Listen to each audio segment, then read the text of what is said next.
तो पिलामाने आजिर क्लास रे आमे आलोचना करिबा पवित्र रथयात्रा विषय रे 50 रु उद्भव गुरुत्वपूर्ण जीके क्वेश्चंस जहाँकि प्रत्येकटी ओडिया पुओ जानिथिबा कथा काहेकि ना रथयात्रा हेउची आम ओडिसार संस्कृतिर गोटे अंश तेणु करी रथयात्रा विषय रे आमे समस्ते निहाती भाबरे जानिथिबा कथा।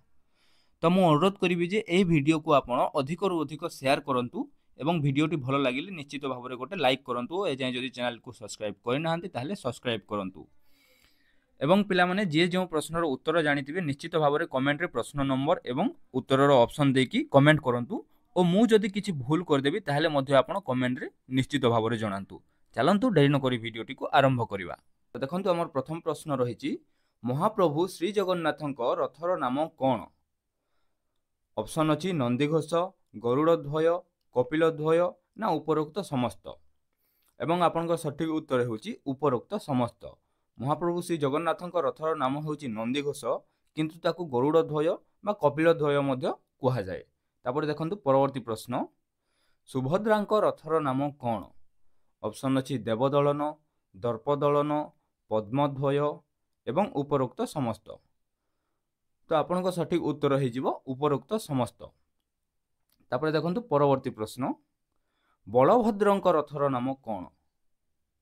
ऑप्शन अछि नंदीघोष, तालध्वज, देवदलन ना कोनोसीटी नुहे एवं आपनकर सठिक उत्तर हेउछि तालध्वज। बलभद्रंक रथर नाम हेउछि तालध्वज।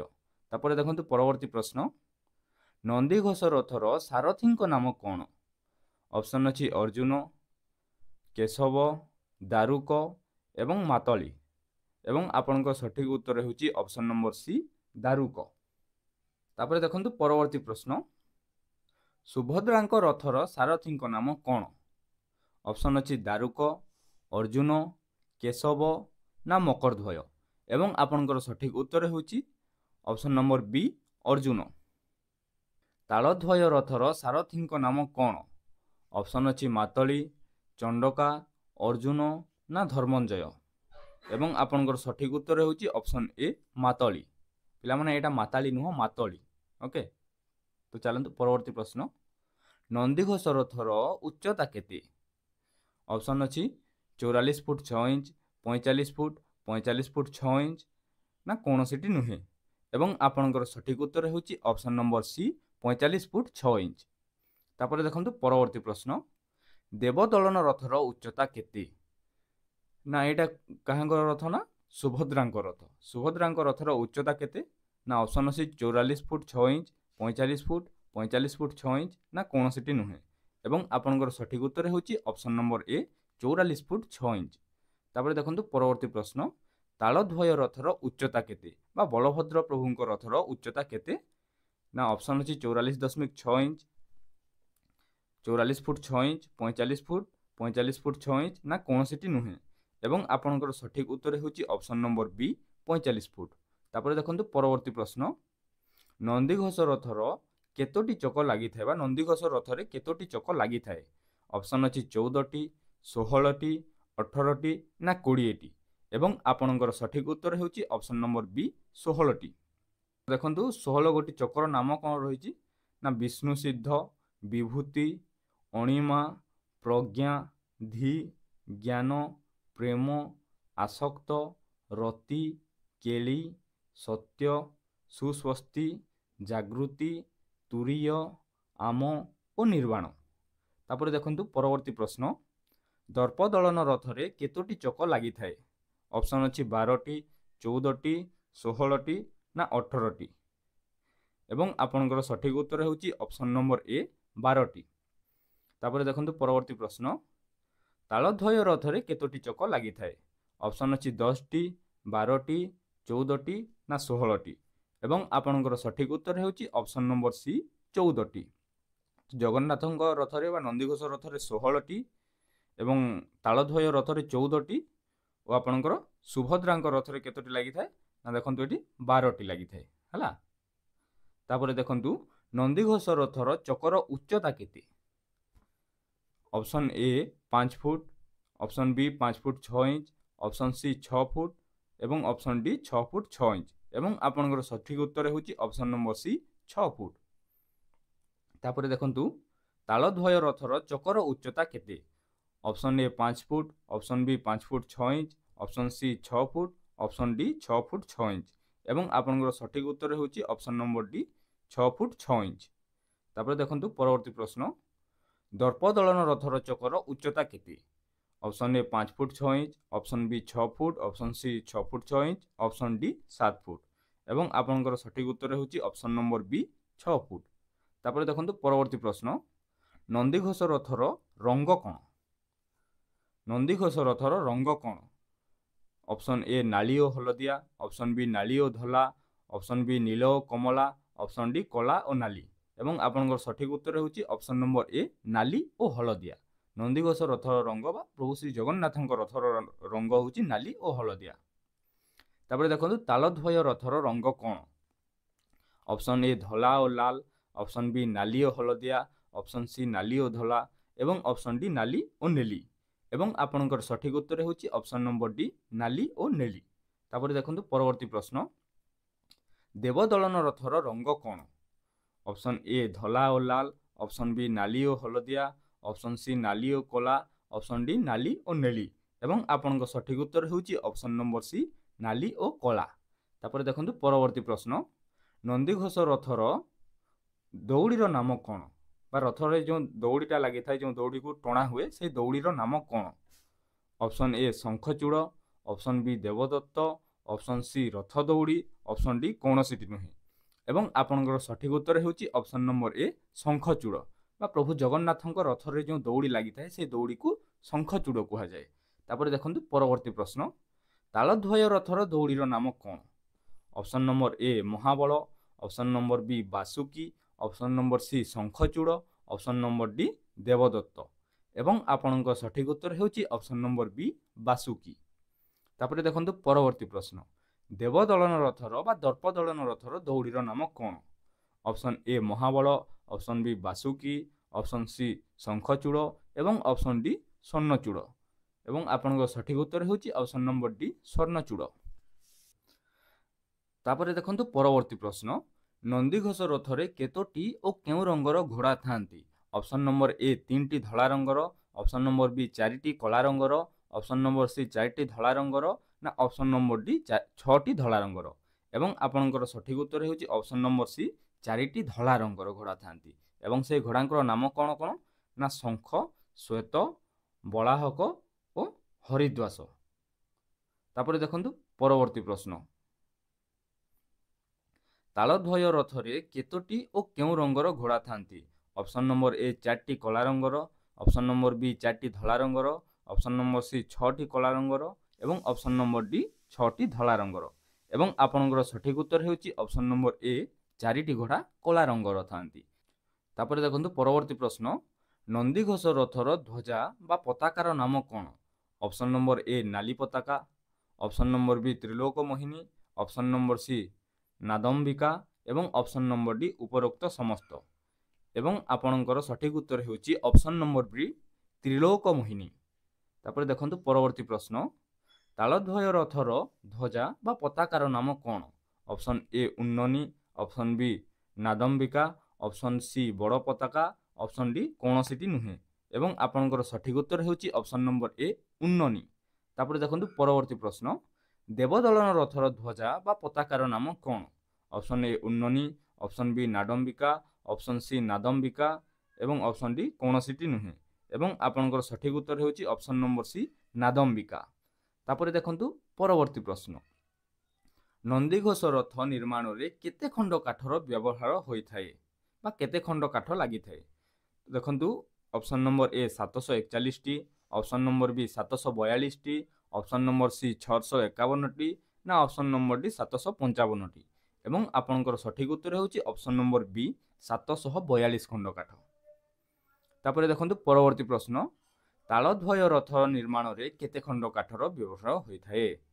ऑप्शन नंबर ए 756 टी, ऑप्शन नंबर बी 742 टी, ऑप्शन नंबर सी 651 टी, ऑप्शन नंबर डी 731 टी ना आपनकर सठिक उत्तर होची option number D 731 T.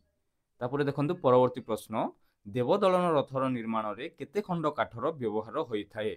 Option number A 711 टी, ऑप्शन नंबर बी 742 टी, ଅପସନ ନମ୍ବର ସି 851ଟି ନା ଅପସନ ନମ୍ବର ଡି 799ଟି ଏବଂ ଆପଣଙ୍କର ସଠିକ ଉତ୍ତର ହେଉଛି ଅପସନ ନମ୍ବର ଏ 711ଟି।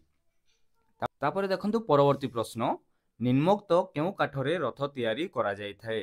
ଅପସନ ନମ୍ବର ଏ ଲିମ୍ବ କାଠ, ଅପସନ ନମ୍ବର ବି ଆମ୍ବ କାଠ, ଅପସନ ନମ୍ବର ସି ଶାଳ କାଠ ନା ଅପସନ ନମ୍ବର ଡି ଦେବଦାରୁ କାଠ ଏବଂ ଆପଣଙ୍କର ସଠିକ ଉତ୍ତର ହେଉଛି ଅପସନ ନମ୍ବର ସି ଶାଳ କାଠ। ତାପରେ ଦେଖନ୍ତୁ ପରବର୍ତ୍ତୀ ପ୍ରଶ୍ନ, ରଥଯାତ୍ରା କେଉଁ ଶତାବ୍ଦୀରୁ ଆରମ୍ଭ ହୋଇଥିଲା? ଅପସନ ଏ ଅଷ୍ଟମ ଶତାବ୍ଦୀ, ଅପସନ ବି ଅଷ୍ଟମ ନବମ ଶତାବ୍ଦୀ, ଅପସନ ସି ସପ୍ତମରୁ ଅଷ୍ଟମ ଶତାବ୍ଦୀ ନା ଅପସନ ଡି ଆପଣଙ୍କର ନବମ ଶତାବ୍ଦୀ ଏବଂ ଆପଣଙ୍କର ସଠିକ ଉତ୍ତର ହେଉଛି ଅପସନ ନମ୍ବର ବି ଅଷ୍ଟମରୁ ନବମ ଶତାବ୍ଦୀ ମଧ୍ୟରେ ରଥଯାତ୍ରା ଆରମ୍ଭ ହୋଇଥିଲା। ତାପରେ ଦେଖନ୍ତୁ ପରବର୍ତ୍ତୀ ପ୍ରଶ୍ନ, ରଥଯାତ୍ରା କେଉଁ ରାଜାଙ୍କ ସମୟ କାଳରେ ଆରମ୍ଭ ହୋଇଥିଲା? ଅପସନ ଏ କପିଳେନ୍ଦ୍ର ଦେବ, ଅପସନ ବି ମୁକୁନ୍ଦ ଦେବ, ଅପସନ ସି ମହେନ୍ଦ୍ର ଦେବ ନା ଅପସନ ଡି ଜୟାତି କେଶରୀ ଏବଂ ଆପଣଙ୍କର ସଠିକ ଉତ୍ତର ହେଉଛି ଅପସନ ନମ୍ବର ଡି ଜୟାତି କେଶରୀ ବା ଜୟାତି କେଶରୀଙ୍କ ସମୟରେ ରଥଯାତ୍ରା ଆରମ୍ଭ ହୋଇଥିଲା। ତାପରେ ଦେଖନ୍ତୁ ପରବର୍ତ୍ତୀ ପ୍ରଶ୍ନ, ଶ୍ରୀ ଜଗନ୍ନାଥଙ୍କ ରଥର ନାମ ନନ୍ଦିଘୋଷ କିଏ ରଖିଥିଲେ? Option number A Indradev, option number B Indradyumna, option number C Narad, option number D Gajapati Maharaja ଏବଂ ଆପଣଙ୍କର ସଠିକ ଉତ୍ତର ହେଉଛି ଅପସନ ନମ୍ବର ଏ ଇନ୍ଦ୍ରଦେବ। ତାପରେ ଦେଖନ୍ତୁ ପରବର୍ତ୍ତୀ ପ୍ରଶ୍ନ, ରଥ ନିର୍ମାଣ ପରେ ତିନି ରଥର ପ୍ରତିଷ୍ଠା କିଏ କରିଥିଲେ? Option number A Gajapati Maharaj, option number B Indradev, option number C Narada ନା ଅପସନ ନମ୍ବର ଡି ଦେବଦତ୍ତ ଏବଂ ଆପଣଙ୍କର ସଠିକ ଉତ୍ତର ହେଉଛି ଅପସନ ନମ୍ବର ସି ନାରଦ। ତାପରେ ଦେଖନ୍ତୁ ପରବର୍ତ୍ତୀ ପ୍ରଶ୍ନ, ରଥ ନିର୍ମାଣ କାର୍ଯ୍ୟ କେବେଠାରୁ ଆରମ୍ଭ ହୋଇଥାଏ?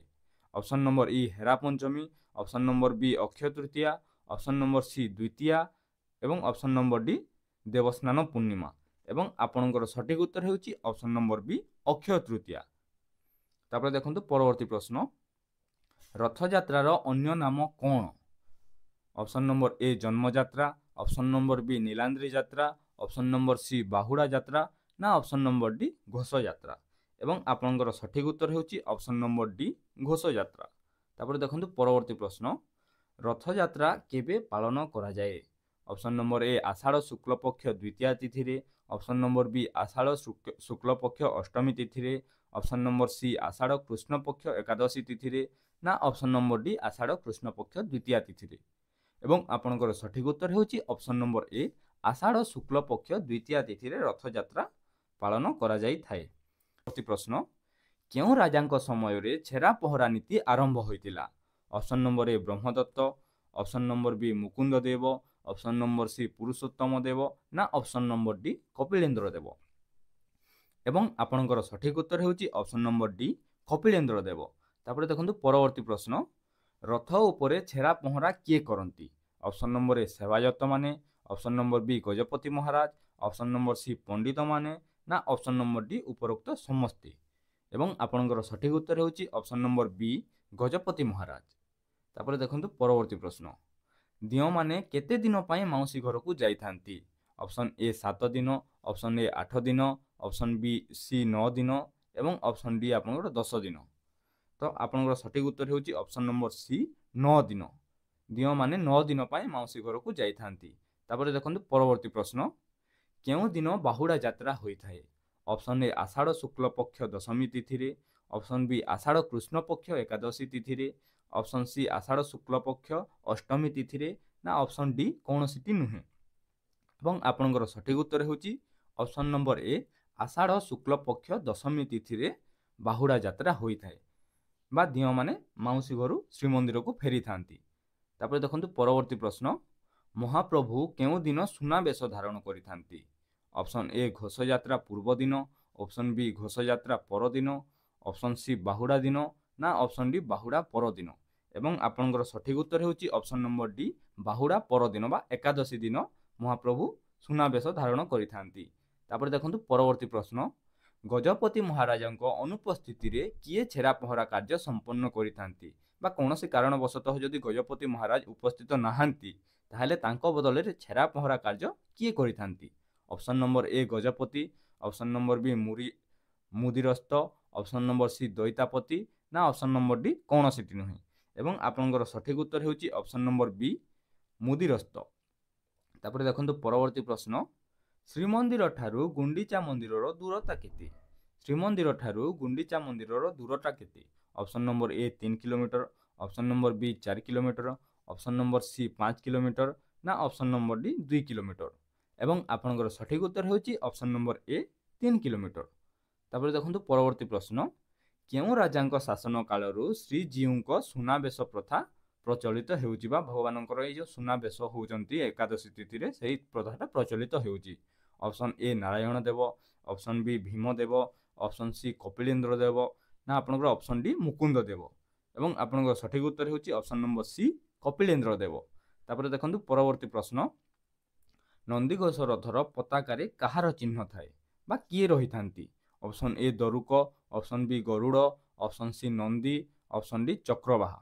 ଏବଂ ଆପଣଙ୍କର ସଠିକ ଉତ୍ତର ହେଉଛି ଅପସନ୍ ନମ୍ବର ବି ଗରୁଡ଼, ବା ପ୍ରଭୁ ଜଗନ୍ନାଥଙ୍କର ରଥର ପତାକାରେ ସ୍ୱୟଂ ଗରୁଡ଼, ପକ୍ଷୀରାଜ ଗରୁଡ଼ ବାସ କରିଥାନ୍ତି ବା ତାଙ୍କର ଉପସ୍ଥିତି ଥାଏ। ତାପରେ ଦେଖନ୍ତୁ ପରବର୍ତ୍ତୀ ପ୍ରଶ୍ନ, ଶ୍ରୀମନ୍ଦିର ଉପରେ କାହିଁକି ପକ୍ଷୀମାନେ ଉଡ଼ନ୍ତି ନାହିଁ?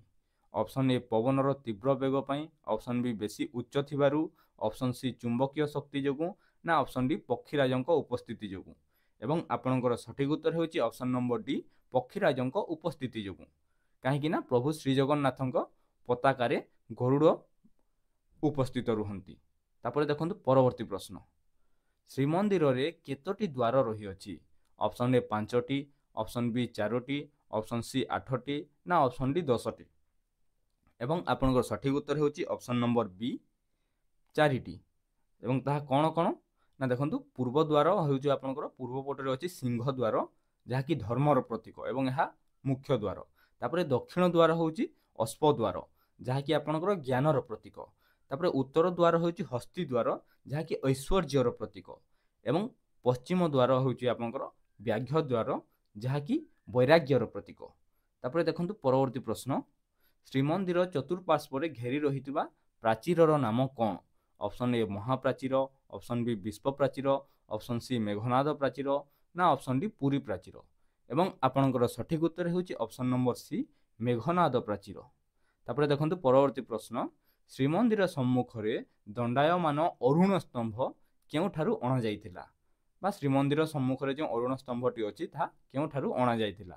ଅପସନ୍ ଏ କୋଣାର୍କରୁ, ଅପସନ୍ ବି ସମୁଦ୍ରରୁ, ଅପସନ୍ ସି ମହୋଦଧିରୁ, ନା ଅପସନ୍ ଡି କୌଣସିଟି ନୁହେଁ। ଏବଂ ଆପଣଙ୍କ ସଠିକ ଉତ୍ତର ହେଉଛି ଅପସନ୍ ନମ୍ବର ଏ କୋଣାର୍କରୁ। ତାପରେ ଦେଖନ୍ତୁ ପରବର୍ତ୍ତୀ ପ୍ରଶ୍ନ,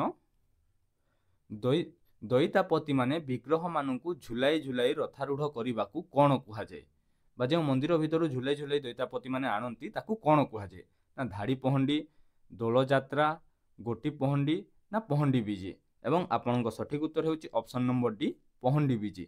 ତାପରେ ଦେଖନ୍ତୁ ପରବର୍ତ୍ତୀ ପ୍ରଶ୍ନ, ଜଣଙ୍କ ପରେ ଜଣେ ଦିଅଁଙ୍କୁ ରଥକୁ ନେବାକୁ କ'ଣ କୁହାଯାଏ? Option number A Dolyatra, option number B Dhadi Yatra, option number C ଗୋଟି ପହଣ୍ଡି, ନା ଅପସନ୍ ନମ୍ବର ଡି ପହଣ୍ଡି ବିଜେ। ଏବଂ ଆପଣଙ୍କ ସଠିକ ଉତ୍ତର ହେଉଛି ଅପସନ୍ ନମ୍ବର ବି ଧାଡ଼ି ପହଣ୍ଡି। ତାପରେ ଦେଖନ୍ତୁ ପରବର୍ତ୍ତୀ ପ୍ରଶ୍ନ, ଗୋଟିଏ ବିଗ୍ରହ ଏକ ନିର୍ଦ୍ଦିଷ୍ଟ ସ୍ଥାନକୁ ପହଞ୍ଚିବା ପରେ ଅନ୍ୟ ଏକ ବିଗ୍ରହଙ୍କ ପହଣ୍ଡି ଆରମ୍ଭ ହୋଇଥାଏ, ତାକୁ କ'ଣ କୁହାଯାଏ?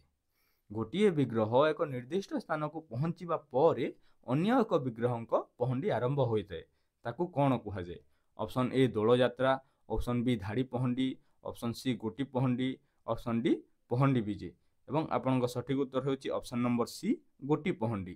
ତାପରେ ଦେଖନ୍ତୁ ପରବର୍ତ୍ତୀ ପ୍ରଶ୍ନ, ନନ୍ଦିଘୋଷ ରଥର ରକ୍ଷକ କିଏ? Option A Garuda, option B Durga, option C Ugratara, option D Sudarshan.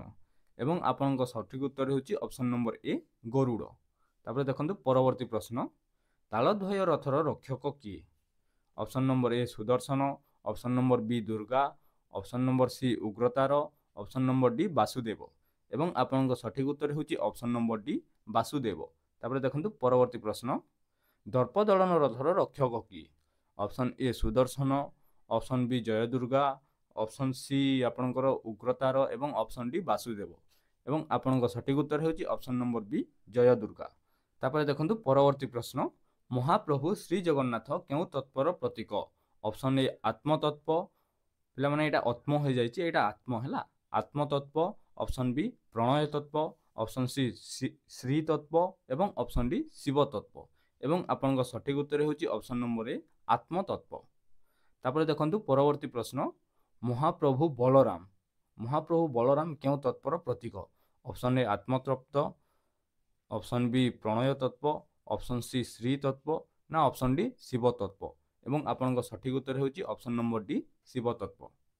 ତ ପିଲାମାନେ ଆଜିର କ୍ଲାସ୍ରେ ଏତିକି। କ୍ଲାସ୍ଟି ଯଦି ଆପଣମାନଙ୍କୁ ଭଲ ଲାଗିଥାଏ ତାହେଲେ ନିଶ୍ଚିତ ଭାବରେ ଗୋଟେ ଲାଇକ୍ କରନ୍ତୁ, ସାଙ୍ଗମାନଙ୍କ ସହ ସେୟାର କରନ୍ତୁ ଏବଂ ଏ ଯାଏଁ ଯଦି ଚ୍ୟାନେଲଟିକୁ ସବସ୍କ୍ରାଇବ୍ କରିନାହାନ୍ତି ତାହେଲେ ନିଶ୍ଚିତ ଭାବରେ ଚ୍ୟାନେଲଟିକୁ ସବସ୍କ୍ରାଇବ୍ କରିକି ରଖନ୍ତୁ ଓ ବେଲ୍ ଆଇକନ୍କୁ ଅଲ୍ରେ ସେଟ୍ କରନ୍ତୁ, ଯାହାଫଳରେ ଆମର ପ୍ରତ୍ୟେକ ଭିଡ଼ିଓର ନୋଟିଫିକେସନ୍ ଆପଣଙ୍କୁ ସର୍ବପ୍ରଥମେ ମିଳିପାରିବ। ରହୁଛି ପିଲାମାନେ, ଧନ୍ୟବାଦ।